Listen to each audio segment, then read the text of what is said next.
There's so much rejection in running a business. Always coming back to self is extremely important because you're going to get knocked. Make sure that you are clear-minded and guided by your spirit and who you are, because that's how you're going to need to present yourself as an entrepreneur. You're going to need to stand in conviction of who you are and what you're doing. So if you're not clear there, take the time to get clear there first, because that's what's driving your belief and your faith to continue to push forward, even in the moments of your hardships. I have this crazy goal right now, which is in the next 3 months, so the next 90 days, I want this channel to hit 100,000 subscribers. Insane. Here's how you guys can help me. Right now, 96.9% of people that watch the podcast are not subscribed. If you've enjoyed this podcast, if you've gotten even one nugget of information, inspiration from this podcast, please subscribe. Help me reach my goal. Okay, so February 20th, 2022. This is what you said about your creative agency, 19th and Park. Oh, you've got receipts. Receipts. Okay. Okay, so you go, we're a 20+ person team serving a variety of clients, including Fortune 50 and Fortune 100 clients.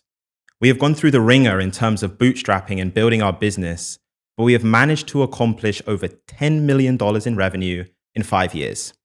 And I say that proudly because it's not easy. I know that if we can do it, other people can do it too. Other women can do it too. Mm-hmm. And so I really wanted to start with kind of that end piece. Other people can do it too. Other women can do it too. Because I think it's powerful. But I'm curious, like when you reflect on your story, on the path, on the journey, where did that belief come from? Yeah. Well, hey, thank you for having me here. Been looking forward to this conversation. If I'm taking it all the way back to I'm just gonna say like my childhood. I grew up in a family that I grew up in a matriarchal family, meaning that majority of the women in my family were very successful, extremely hardworking, and the figureheads in their households, from my mother to my grandmother to my aunt to my other aunt. So I saw that left and right, and I think that from the very beginning instilled work ethic in me, confidence to speak my mind around whatever it is that I believe, but also have the flexibility and ability to listen to other people's perspectives and hear their perspectives, right? Because they were all really good at that. My grandmother especially, she was very quiet, knowing that she probably knew more than what the person was saying on the other side, would just allow people to be kind of who they are. And I think that then translated into me just being very ambitious and having a certain level of tenacity and kind of just going for whatever it is that I wanted to do. And once I identified something that I was passionate about, it was kind of like a run and go from there, which was production, which was not even production because I didn't always know what that was, but it was creating experiences, like I mentioned earlier, and bringing people together. I knew that that started with like events, throwing parties, and that then evolved into actually producing live events and interning and seeing what that looks like on a larger scale. And then it only took me one internship and I fell in love. You know, it was just like a week-long experience doing a fashion week show. And I was like, oh, this is awesome. Look at all of these people. And we did all of this all for 10 minutes, 15 minutes of, a show. But the adrenaline rush and the satisfaction and gratification that I felt in being a part of that was something that was unforgettable. And I just like couldn't wait to be able to do it again. And so I just continued to come back. Anytime they would call me, I'd be right there. I'd hop on that bus from DC. I was in school in Virginia at the time. And I would hop on the bus, call my grandparents, hey, I'm going to stay at your house for a week or so. I've got this job, and just kept doing it. And my professors supported it because they're like, I was studying marketing. They also didn't know really what production was, surprisingly, but it sounded interesting. So they would say, go for it. As long as you do your homework, it's fine. And I just continued to learn and explore and grow and connect with people and create these experiences continuously over time. That evolving into a business also happened organically. You know what? Actually, I find I'm going to draw on a few threads here, actually, which I find interesting. You speak about like the matriarchy, like coming from this family background with incredibly like successful women, ambitious, driven. And then I also think about what you mentioned, like the adrenaline rush of this first show and this feeling of like, okay, this is where I'm meant to be. Like, this is where I'm meant to work. And just kind of knowing about your story that you dropped out of college to like pursue kind of this startup journey and like working at a startup. I'm kind of curious because I think sometimes when we're growing up and the people around us are driven and successful, it's like making decisions like to just leave school can feel very difficult. Even if you've had that spark of I'm meant to do this, to just do it and leave school and do something that's a bit untraditional and is a risk, can be very difficult. Was it difficult for you? No. It wasn't difficult, but because I saw other people that had done it before. And my mom was always just very supportive of whatever it is that I wanted to do, as long as I wasn't, in the streets or, doing anything crazy on drugs, having kids, whatever the case may be. It wasn't like I was leaving school to just run off and aspire to, and there's nothing wrong with this, but like be an artist or going into something that wasn't stable. I left school because I had a job offering, and I always intended to be able to go back to school and study alongside, but working in a startup that's not the reality. Or perhaps I didn't have the discipline. I can also say that at the time. But I think having examples, like I would always think about Elon Musk is like my new reference. I'm like, he didn't go to school, and look at him. He has satellites in the air. He owns space.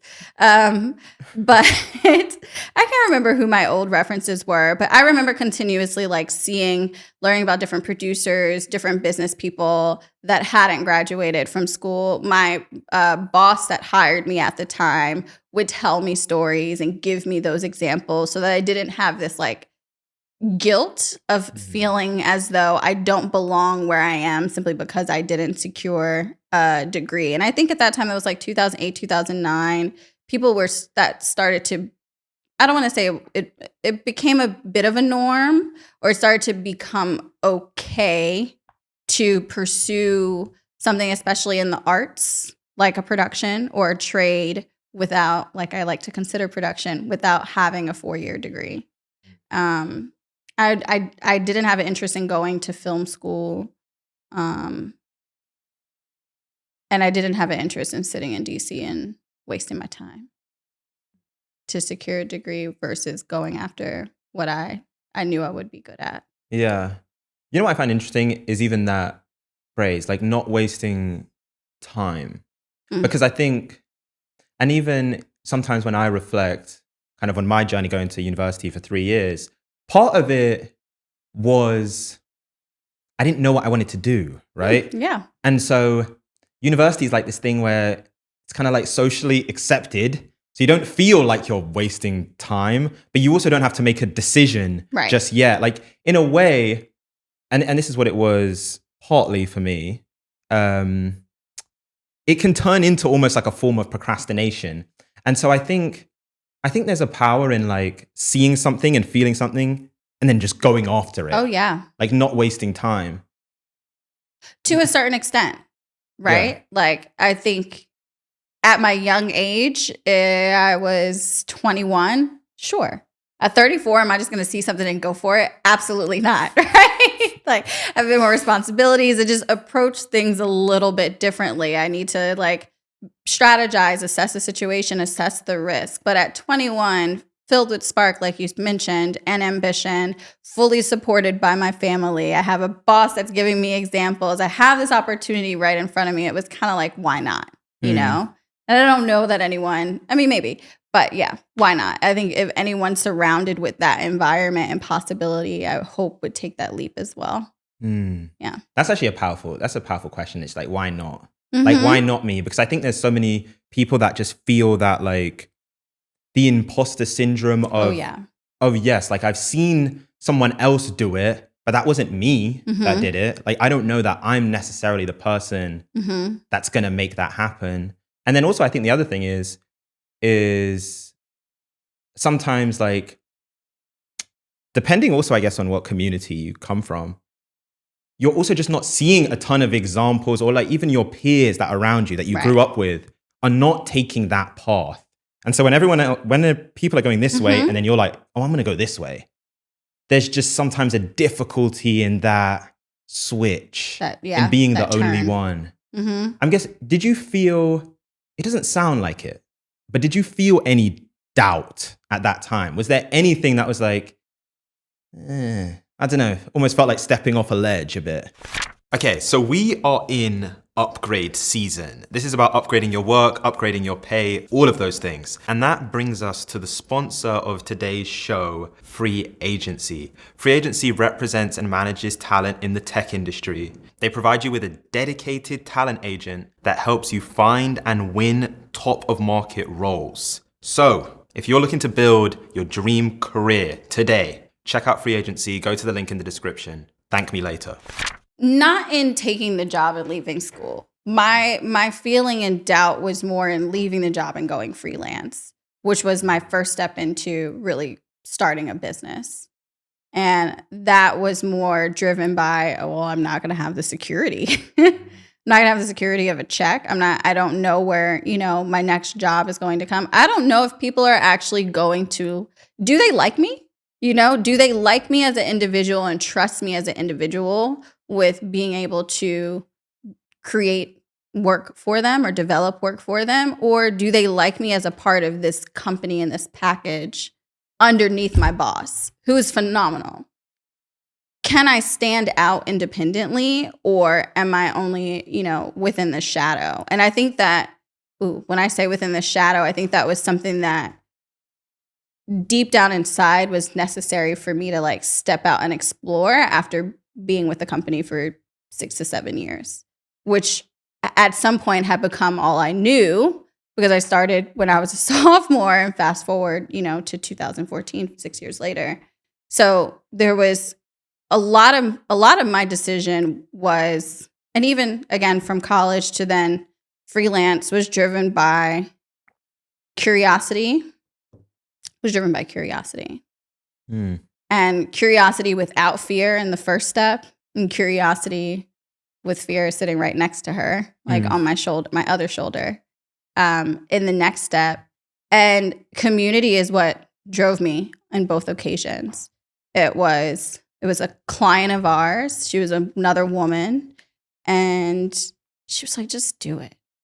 She's like, just do it. I'm telling you, I will call you.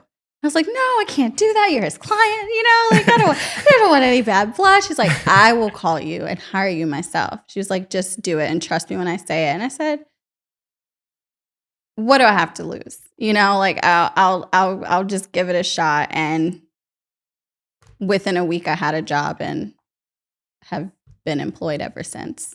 And that first step, and again, same community. It wasn't his client, but it was vendors. There was another production company that we had co-produced, and the moment I was available, they swept me in, and I started doing the largest commercials that I've ever done. Even collaborated with them in the start of 19th and Park. A lot of our early portfolio was still continuous work of me being brought in and swept up, I would like to say, in 2014 by this production company that took me in. Then another production partner called. It's like, hey, I'm starting this thing. I've seen what you did at Navia Vision. I have this shop. I have this thing. Can you come in and help me, get my operations together and, run some of these jobs. Yeah, sure. Can you freelance and produce this Maserati event? Yeah, sure.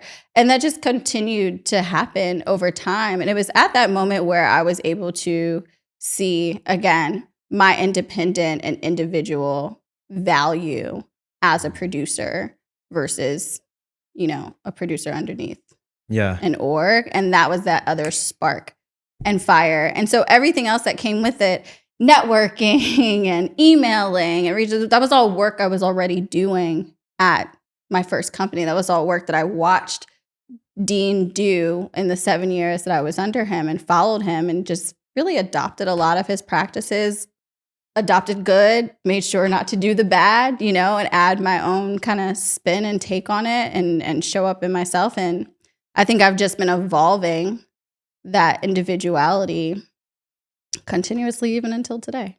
Yeah. Yeah. You know what's special? As I listen to your story, I think it reminds me of this quote, which is, everything that you've ever wanted is on the other side of fear. And so usually these people that have like these spikes in their career where they go from one place, like place A, to place B, which is somewhere they never would have imagined. It comes after they kind of make this leap. Oh, yeah. And to them, it feels like a tremendous leap. Like it feels like such a risk.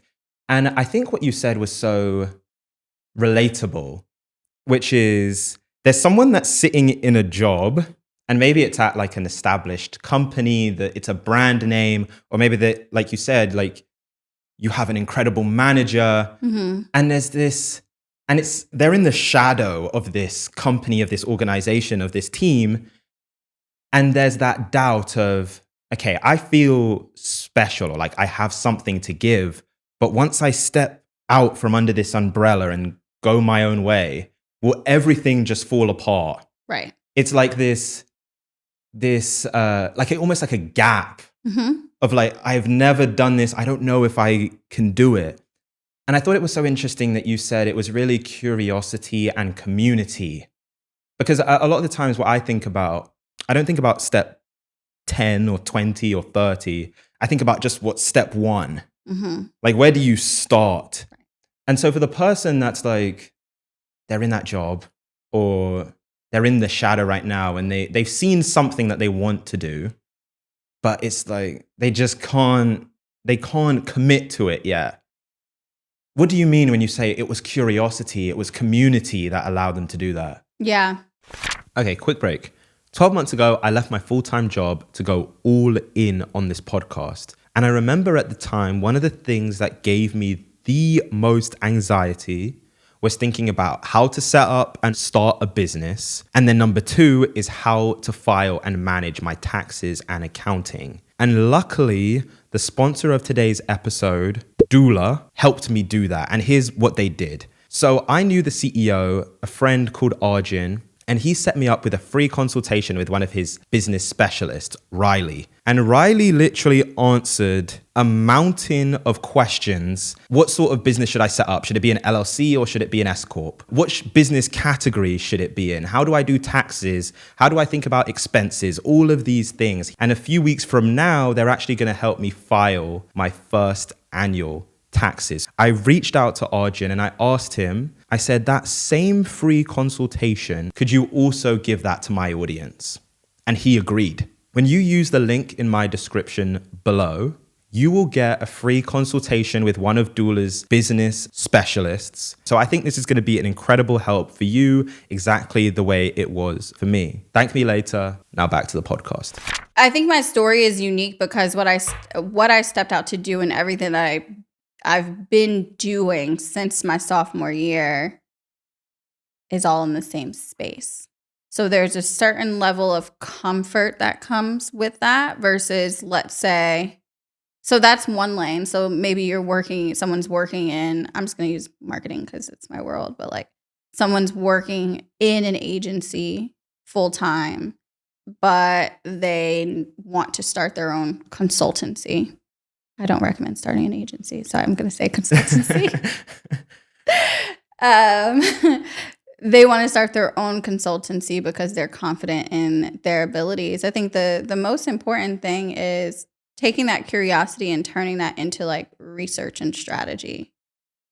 If I would do it all over again, because as great and enlightening as my curiosity and my community and my jumping head in sounds, there is a lot that had to be learned from approaching it in that way as well. I wasn't financially stable. I didn't have the best credit. I didn't really have any assets, and I didn't really have any savings. So again, not financially stable.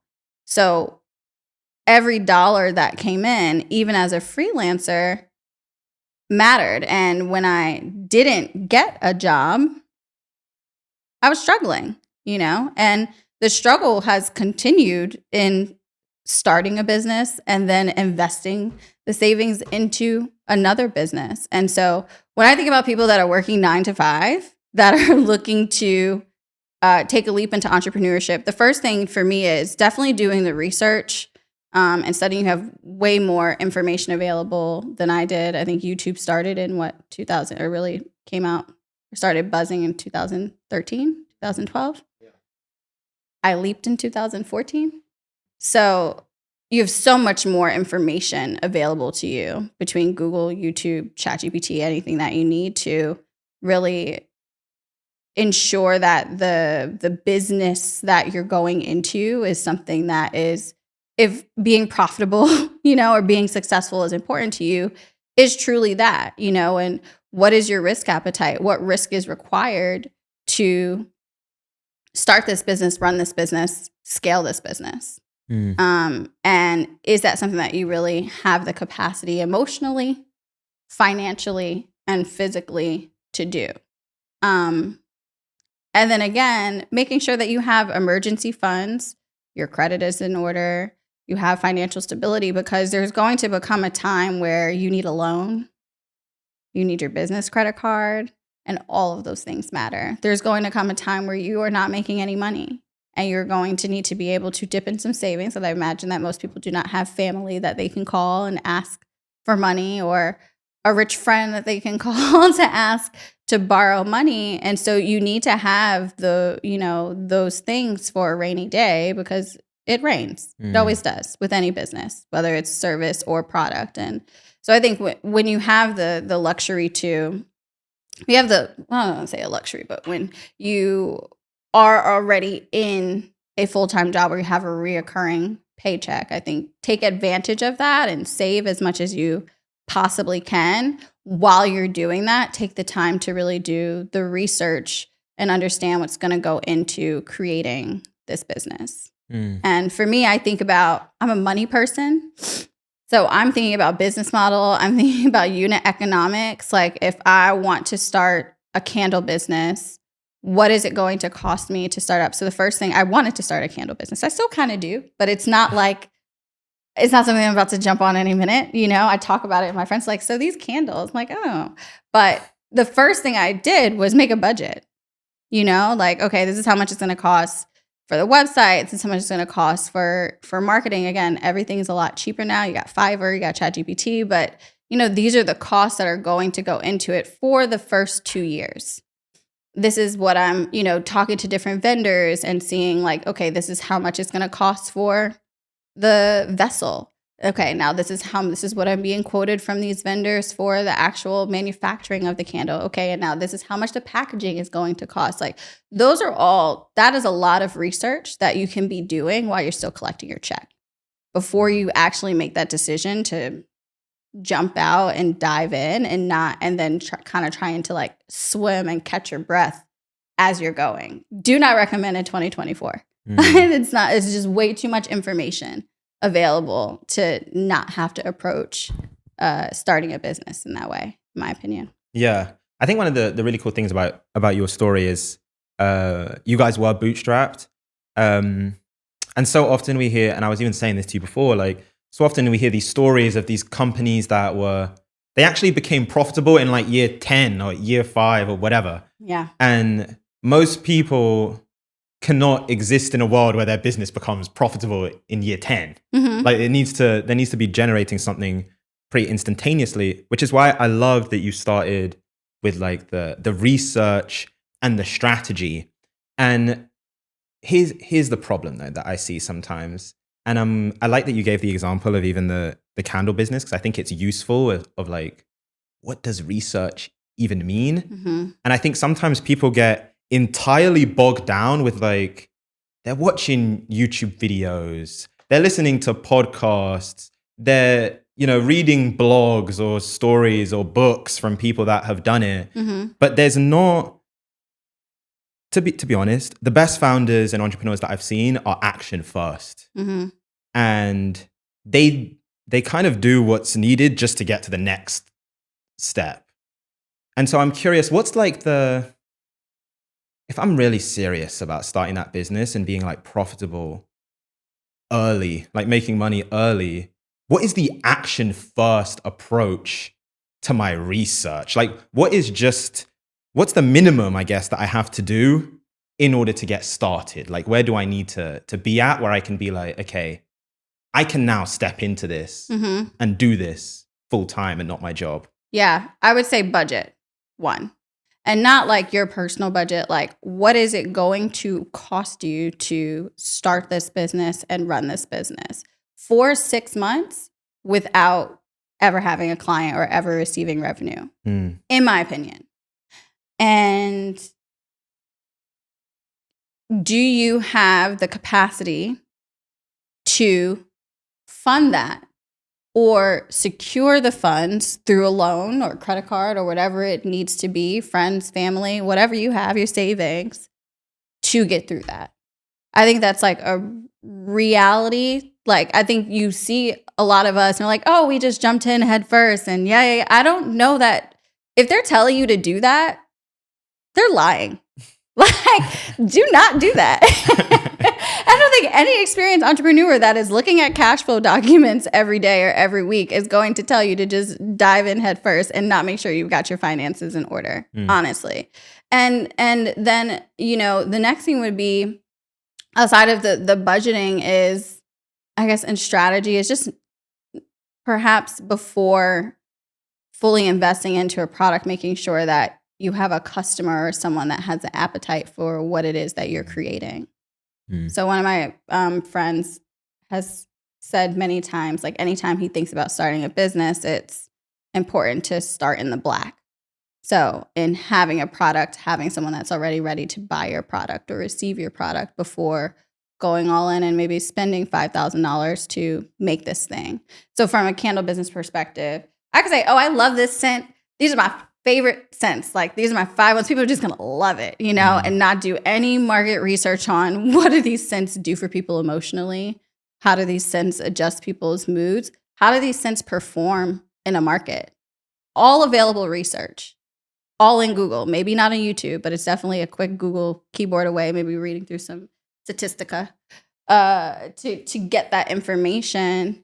And then let that then guide perhaps what, maybe it's not all 5 cents that are actually going to be received well by, let's say, if I'm targeting the Black females, or I don't know, I shouldn't add color to it, but women, let's say.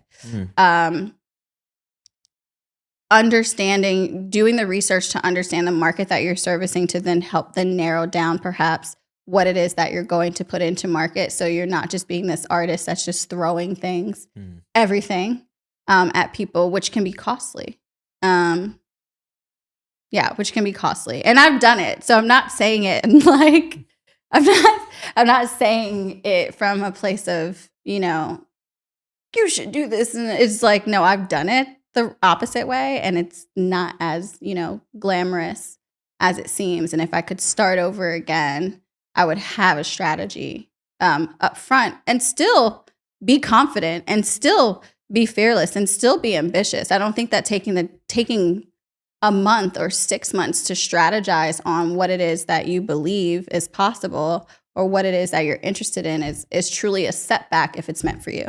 You know what? That is such true advice because, and I felt this firsthand, because I'm naturally like super optimistic about my own abilities.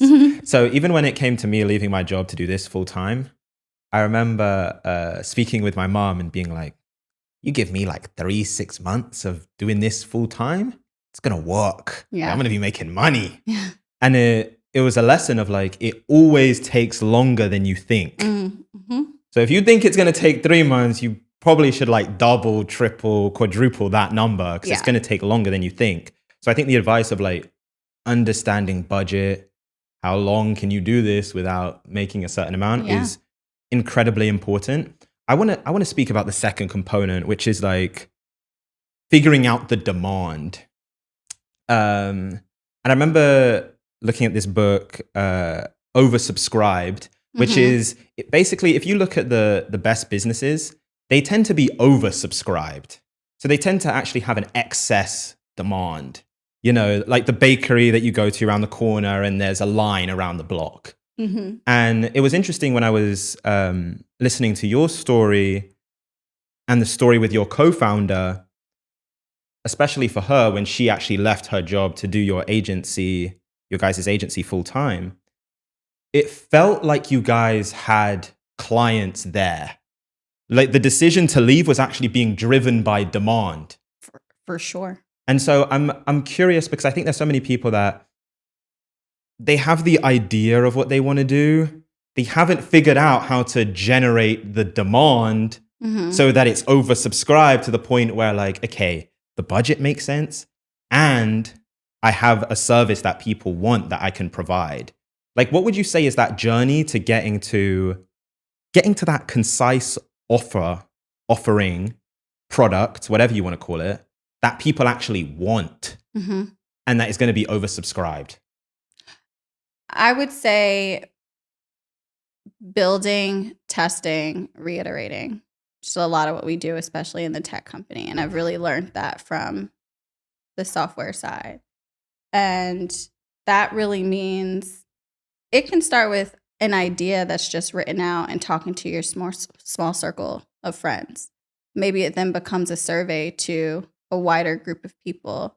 Maybe it's inserting yourself into your local community and sharing what the idea is and seeing if there's an appetite for it. How are people reacting to it? How are people reacting to how you're presenting it? How are people reacting to the messaging?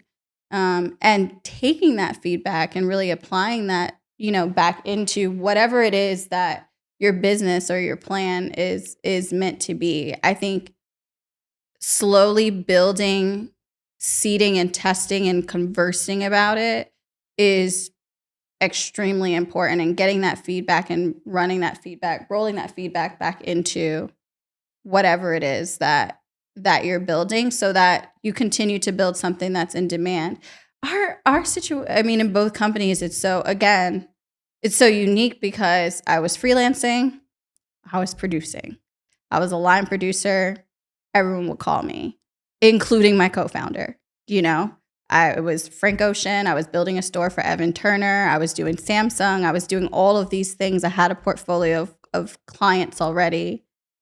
And then I was doing Essence with Whitney. I think with her, one, we were already friends. This is really like our third business. This one it made sense because it's actually what we are good at, what we already do. We tried like building an AI model, all this weird stuff. This is like before AI was a thing, but I think with her, it clicked because she didn't operate just as a client, as most people did. She really operated as a partner. And I think that was because we already had an established friendship, and there was a lot of trust there, and just allowing me to just kind of go do what I do, just bring me a good piece back, and I'm just going to make sure it's good, and let's just keep doing it that way. And I leaned into that. I think also being able to apply what I had learned from fashion and luxury and entertainment, all of these big spaces, to Black editorial media felt special to me. To be able to do that for Essence, which I grew up reading, felt special to me. I was never a fan of the look and feel of their content. I just feel like it was a little ashy. So it felt good to me to be able to apply all of these things that I had learned from the commercial space and advertising space into then doing branded content for them. And that just worked and cycled. So even our first couple of clients outside of the Essence clients that we had, because Whitney was hiring us for that stuff. And then, of course, her expanded on her relationships with brands that she was already working with there. Anytime someone would call me, I'd just be like, oh, okay, yeah, I can do it, but we're going to do it under my new company, 19th and Park. And they're like, okay, whatever. Like, sure. I'm like, no, but also like I need a percentage of the fee, not just like my line item, because I'm going to do it all, which doing it all means we're going to pay for it. We're going to fund it. We're going to take it on and we're going to give it back to you. And we'll collaborate with you as a production company and as a client, but we're really going to have ownership of this. Whereas before, as a line producer, I'm using their company card, I'm going into their office, like kind of working on behalf of them. So again, new stage of individuality, right? Is like freelancing was like, okay, I'm not under this person. Now it's like, okay, but now I'm truly this entity. I'm no longer this like line item. I'm an entity that needs to be treated as a true vendor and a partner. That means you need to share with me. You need to share your fees with me. And it worked, but it worked because I was respected because of the work product that I already had put out for the previous 7 years before, and the relationships that I was able to build with clients and vendors, and the community of support from clients and vendors that I was able to do. And so I guess going back to your question,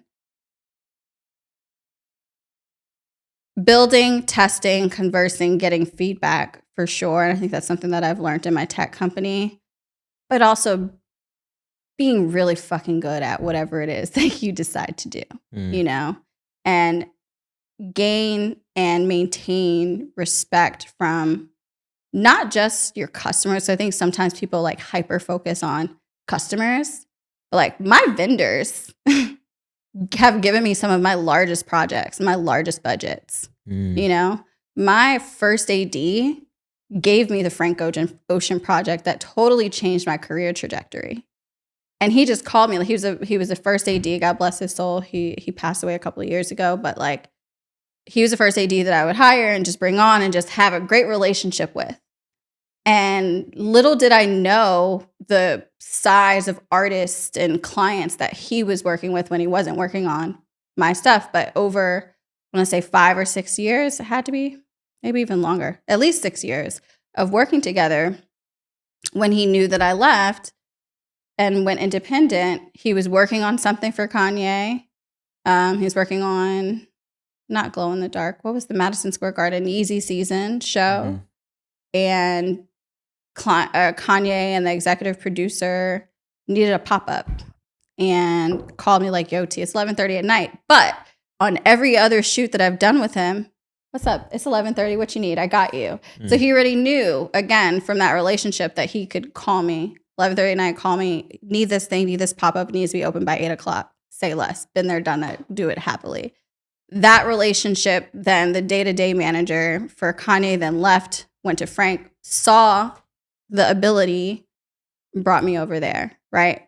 All goes back to the fact that it was treating someone good, having a great relationship and working relationship with one of my crew members. And it kind of just, that opportunity led me into another opportunity, and it kind of just continued to go from there. I think you say something so important, which is like being really good. And it's like, I think a lot of the times in business, it's like you're trying to hunt for what that offer is, or like, what is the business going to do? I actually think the perfect foundation is, what am I actually just really good at? Oh, yeah. Because you want your business to be based on something that's real. Right. And especially not for the moments where it's great and you're scaling, for the moments where it's difficult. You want it to be based on something that is real, and you're like, I'm actually one of the best at this. 1000%. Because I can say I am one of the best producers. And if I don't have a producer, I can produce this myself. And that feels really good to say, regardless of the scale of a company that we're at. Right. There was something that you said that I lost my thought, but being really good. Oh, knowing what you're good at as a foundation so that you can build the world around you within your company to get it to where it needs to be. So if you're a good salesman, that's what you need to focus on, right?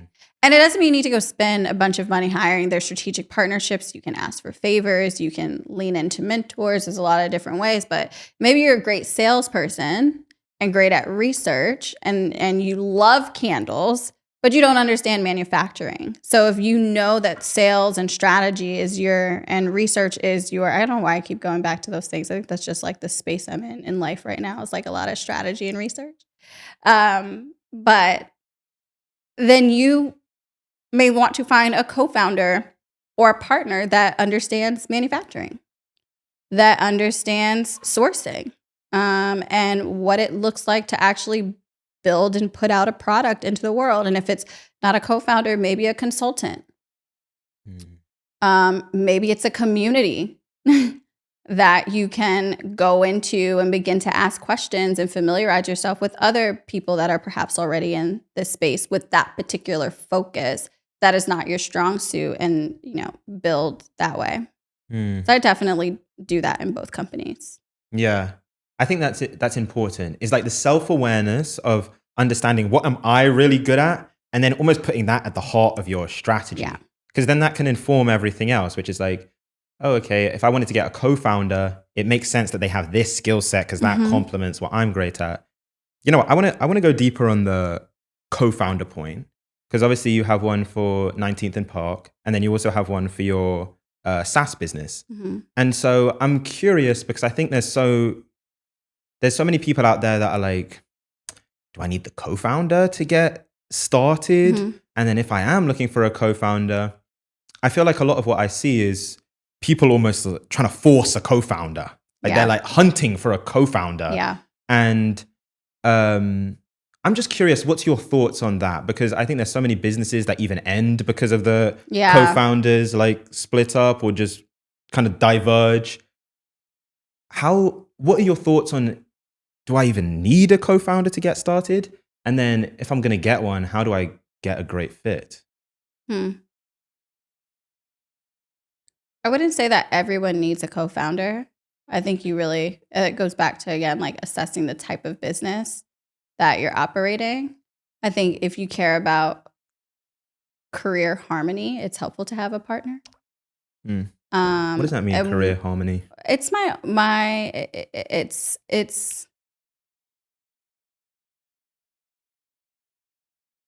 I should say like work-career harmony, work-life harmony, and really just balance.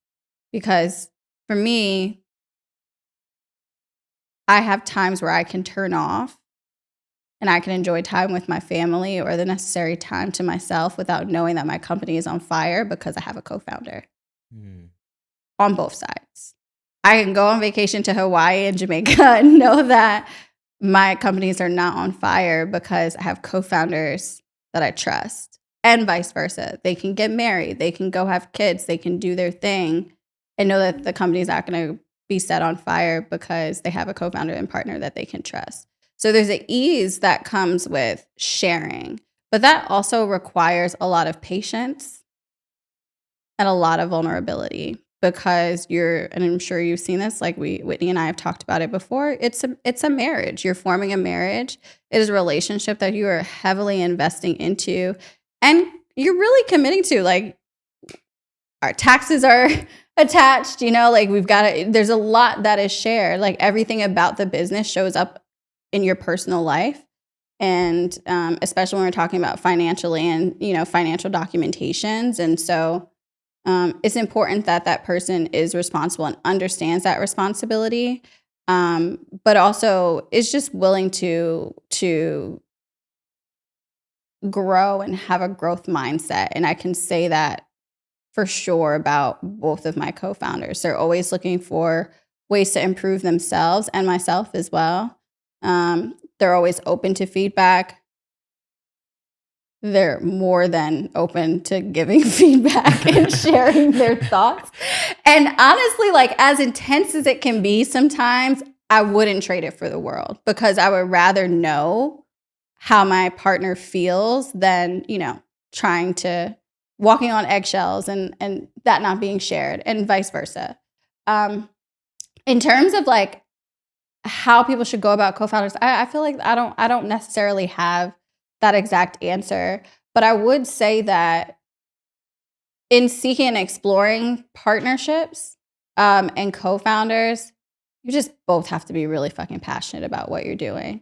The passion in whatever it is you're creating is where that synergy starts to me. The passion in storytelling is our synergy at 19. The passion in building something really fucking awesome and innovating is our connectivity and our synergy in tech and workflow. And being committed to that no matter what, I think is really, really essential. So highs, lows, whatever may happen, and the lows are low, and the lows happen, we're still grounded and rooted in like this is our passion. So if you have a co-founder that was never really passionate about the idea anyway, they thought it was a quick come up. Of course, at the first sign of hardship, they're like, I'm out.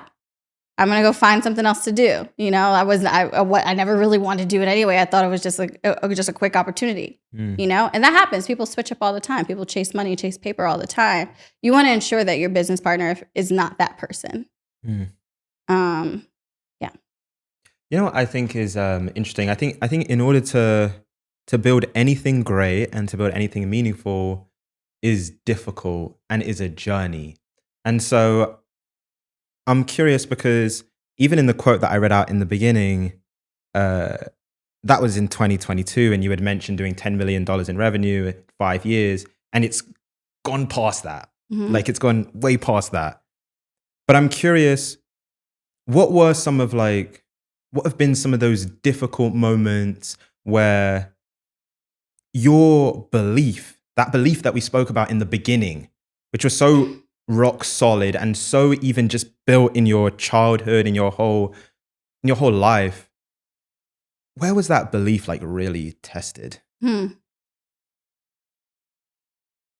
I mean, at this point, it's been a variety of times. I would say definitely in hiring and managing people. We scaled really fast. We hired a bunch of people. I don't think we took the best approach. We didn't have HR at the first time. We just kind of hiring friends, fighting with friends. It was, a great learning experience. But in that, so many times I questioned, am I a good leader? Because I can't seem to, I've built all these teams around the world to like make a commercial, but I can't. And I've built teams in these startups that I've worked for that were there years after I left. The one intern that I hired at a vendor that first vendor that hired me when I left Navia Vision is still there. He's the head of production. So I had been able to do it in every other space, but I couldn't quite figure out how to build and keep my own team. And that made me question my leadership style. That made me question my management style, as we talked about earlier, and reflect inwards and, go to therapy and get some coaching and figure out how I could show up better, because there was a consistency of, it wasn't a lot of overturn. Probably, I think I'm at my third head of production. So it's not that bad in 7 years, but still it bothered the fuck out of me. And every time someone would leave, I would have to get back in it. So it would pull me out of like strategizing and scaling and going and getting more clients because, oh shit, this person doesn't want to be here anymore. I can't keep my team. So now I've got to go produce again. And that goes back to being really fucking good and being a great producer. Did I say that on this or was this beforehand? I can't remember. I think before. Okay. Yeah. But like it goes back to what is the sweet spot for me is that at the end of the day, I can roll up my sleeves and produce, but I don't want to have to do that. And I found myself having to do that over and over again because I couldn't get the right team and I couldn't keep the right team. So that was an issue. It continues to be something that comes up in different aspects of the business because some people may leave for personal reasons or some people may get poached by other companies, bigger companies that have more to offer. And so we're always finding ways to either, if it's not a leadership style issue, it's maybe processes, it's maybe culture. It may be things that they're experiencing within the organization that maybe we weren't even paying attention to. The other thing is definitely financial hardships. We have not ever received any funding. We've never gone out for, again, talking about 19, workflow is different, but we've never gone out for investment, but we've certainly gone out for loans, credit cards, all of the above to pretty much every major bank, including the bank that we bank with on a day-to-day basis, and have never been approved. And that's the reality, which I just learned. I just joined WPO last year, and I learned that that's the reality of 98% of female-owned businesses. I also learned that only 2% of female-owned businesses actually make over $1 million in revenue, which is insane to me. But that has continued to be a hardship. So it requires us to manage our cash flow very tightly. Every decision that we make is a money decision, you know? Every step that we take has to be thought from a place of budgeting and spending. And probably that's also why I'm so heavy on, like, before you start a business, make sure you have a budget and you know what it's going to cost, because still in year 7, that's how we operate. Even with having a reserve, it doesn't matter. It's just kind of the mentality and the flow now in the business. And I don't think that would really ever change at this point, because we've been operating that way for so long. So I would say staff, and again, just access to funds. Yeah. You know what I think is interesting? There's a certain psychology to being an entrepreneur and a founder. And I think one of the kind of principles, patterns, things that I've seen is this mindset of like extreme ownership, which is, and I think it's needed to succeed, which is like, especially in the beginning, it's like everything is kind of my fault. Like the reason we're not doing more sales is because something that I need to do better. Or the reason that this person left is because of the way that I communicated. I could have been, you constantly have to gear your mind towards like finding the flaws, the gaps in your business. And a lot of business is self-improvement. Yeah. It's like you're improving things about yourself so that can be reflected in the business. And I think the interesting thing that I heard when I was listening to you is you mentioned how much it bothered you, like the people leaving or turnover. And I just think like we take everything as it's something about us. It's personal. Yeah, it's personal. Yeah. And I'm just curious, you mentioned going to therapy and all this, the reflection and all of that. What do you think it was? Why did it bother you so much, losing people? Well, I mean, that's more being a person that is, so what I will say is, in my family, the success is a success, and the way that we were raised was confident, but there's also this feeling of needing to be perfect. And I think that perfectionism, who's ever asked me this? The need to be perfect translates into people pleasing, which translates into anytime someone's not happy, it's what did I do?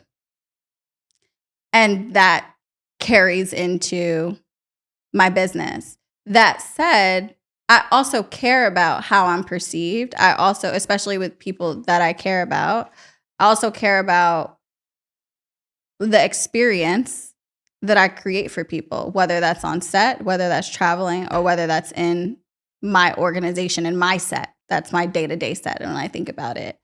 And so knowing that people don't have a good experience or aren't happy or think that, you know, they will have a better experience elsewhere, then it's also like the people pleaser in me, the curiosity in me, all of those things like combined makes me want to know why. And makes me want to continue to understand how I can be better. I think my growth in general is always from not chasing money, but chasing being better. It's chasing growth, and it's always chasing personal growth. Of course, with finances, even more growth can happen, right? Or you can attain certain things that you want, or you can build a retirement fund and you can be able to start foundations and invest in different things and help other people. But at the base of it, it's how do I become a better person and how can I use this experience to improve upon myself? I was just having a disagreement with a friend and they're frustrated at me for, I will honestly say I don't fully understand why, but I made a point to say, this was just this morning, I just made a point to say, can you help me understand how I can improve? What is it exactly that I did to you? Can you give me a bit more direct feedback so that I can improve and grow? Because if you don't tell me, then I won't know. And then I just be, a little sad, bitter woman.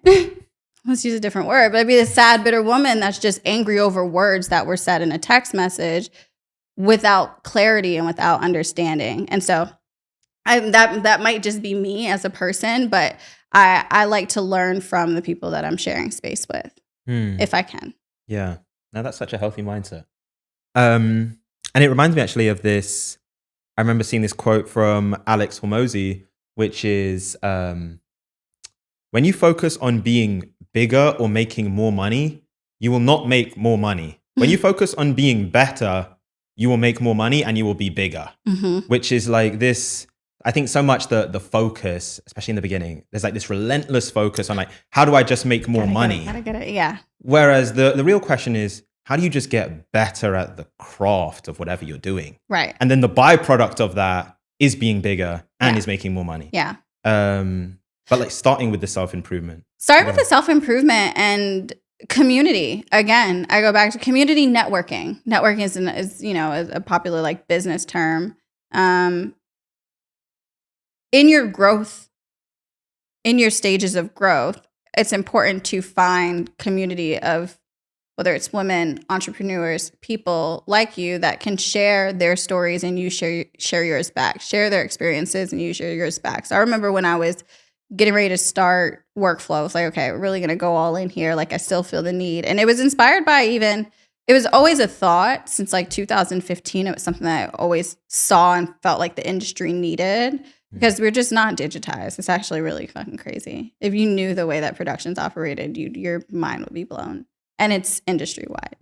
And in starting 19th, I was like, oh, this is getting out of control. Like, I can't even see the data. Like, I don't understand how my team is working, how they're functioning. Nothing's just in one place.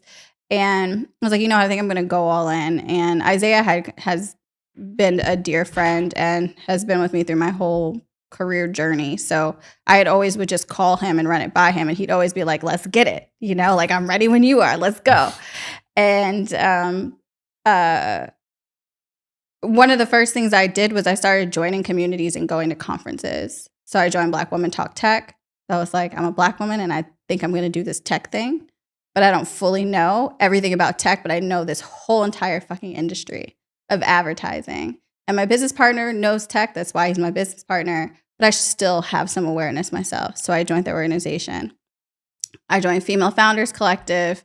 I joined Summit, just started joining all of these communities. And I think where I am today, even my ability to oversee both businesses, have healthy relationships with my co-founders, have great product that exists, a lot of it has come from the people that I've met that have either been in my place before, that have experienced what I've experienced, or some that are even still trying to figure it out, but may have discovered something else that I hadn't learned yet. And just that continuous sharing of resources is so beyond valuable. Like it is the centerpiece of being successful, in my opinion.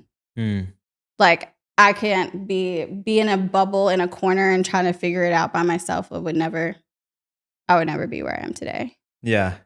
I have this this phrase that I always say, which is like, if you're looking to make more money or be more successful at anything, there's usually two things that are missing. The first one is skills and the second one is belief. I think you make a great point, which is actually, there's a third one, which is network on top of that, like who Network you know, community. community.